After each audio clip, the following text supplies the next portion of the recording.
A summer of discontent on Britain's railways. Industrial action now disrupting services to Scotland, the north, southeast, and now even to Europe, with staff voting to strike during the busy holiday season on Eurostar.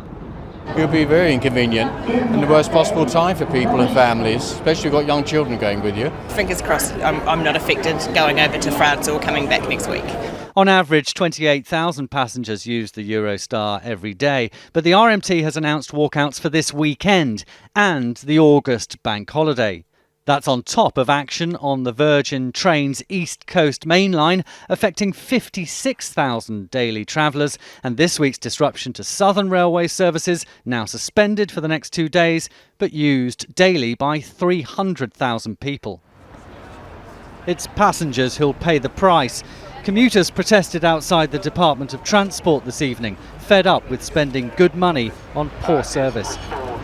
A summer of strikes can only add to existing passenger woes. Arguments about safety and whether guards should be on trains, all valid perhaps. But increasingly passengers may also see the strikes as part of a longer strategic struggle over who runs the railways, the government or the unions.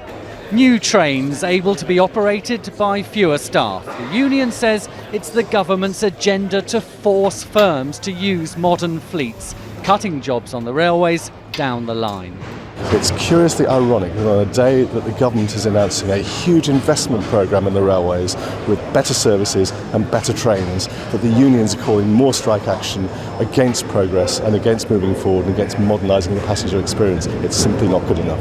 The government is orchestrating the disputes. The government has told every franchise holder that they must de-staff and get rid of guards and conductors. That is a part of the McNulty report. It hasn't happened by accident.